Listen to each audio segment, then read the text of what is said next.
BSc part third solid state paper paper third doctor Ramswaroop Sahu Sambhar college.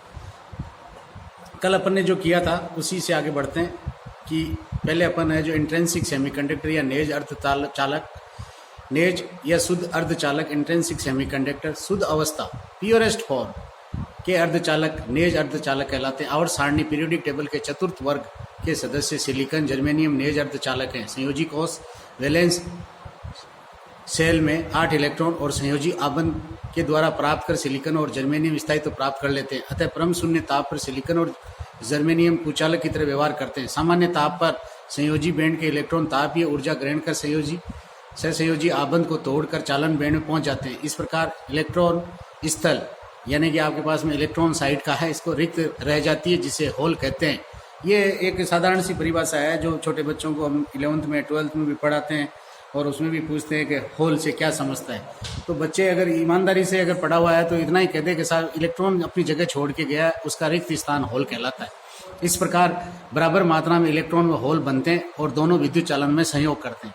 ये भी फिर बाद में करंट की जब परिभाषा पूछते हैं तो ये पूछते हैं कि सेमीकंडक्टर में बताओ कि करंट के वाहक कौन होते हैं, तो करंट के वाहक दोनों ही होते हैं और बराबर संख्या में होते हैं। अब रही बात कि कल जैसे अपन ने उस वीडियो में ये देखा था कि ये क्या कहता है कि धातुओं में इलेक्ट्रॉन होते हैं जो क्या करते हैं, इलेक्ट्रॉन है जो मुख्य रूप से चालन में भाग लेते हैं और यहाँ पे इलेक्ट्रॉन और होल दोनों लेते हैं। यदि n एकांक आयतन में मुक्त इलेक्ट्रॉन और p एकांक आयतन में मुक्त होल है तो नेज अर्धचालक में, अभी संख्या आगे बताएगा। यहाँ मैं मुक्त का वापस रिपीट कर देता हूँ। मेरी बार बार वही है कि मुक्त शब्द के बारे में आप एक प्योरिटी दिमाग में बना ले कि मुक्त शब्द उसी के लिए लागू होता है जिसके लिए हमने कोई प्रतिबंध बना दिया हो या प्रतिबंध लगा दिया हो। अब वो प्रतिबंध किस प्रकार का हो सकता है? मुख्य रूप से प्रतिबंध का एक ही है कि विभव के ऊपर प्रतिबंध लगा दिया जाए।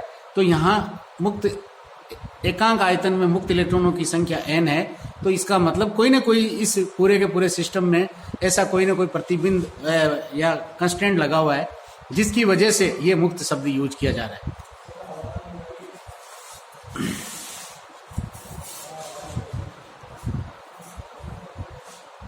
तो यहाँ इन्होंने कहा है कि ये अपन क्या करेंगे, n बराबर p और ये इक्वल हो जाएगा ni, यानी कि नेजों की संख्या, नेज इंट्रेंसिक नंबर ऑफ सीधी सी बात है, चालक जो भी इसमें वाहक है उनका टोटल नंबर है जो ni के लिए पर यूनिट या एकांक आयतन के लिए। n और p का अगर मल्टीप्लिकेशन है तो ni स्क्वायर हो जाएगा।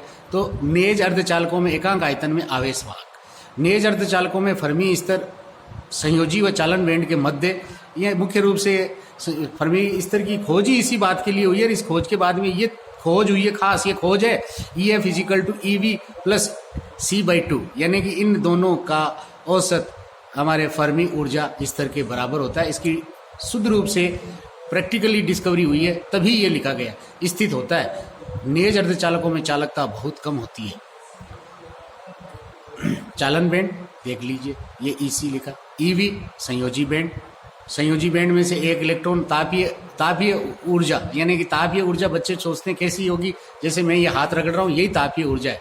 यानी कि यहाँ पर मैं गैस के ऊपर है जो यूँ मान लीजिए सिम पे अगर गैस रखी हुई है और कोई भी चीज़ सामने पास में ले जाती है, पेन भी ले जाता हूँ तो जलता है कि नहीं जलता, उतनी उससे भी कम ऊर्जा, बहुत ही छोटी इलेक्ट्रॉन वोल्ट की ऊर्जा, जो कल अपन ने कहा था कि जर्मेनियम के लिए कहने का मतलब रूम टेम्परेचर के ऊपर 0.72 है इलेक्ट्रॉन वोल्ट है, और कहने का मतलब सिलिकॉन के लिए है जो 1.1 इलेक्ट्रॉन वोल्ट है।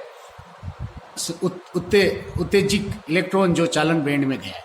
अब यहाँ कई बच्चे जो स्मार्ट बच्चे होते हैं वो ये पूछते हैं कि साहब ये ऐसा वहाँ पहुँच जाता है क्या, ऐसा हो जाता है क्या? अरे भाई, जब अपन ने बैंड थ्योरी पढ़ी या बैंड थ्योरी आप करते हैं तो उसके अनुसार भी और सिंपल सेमीकंडक्टर फिजिक्स के अनुसार भी, हाँ, तो होल की गति, अब आपके पास में होल की गति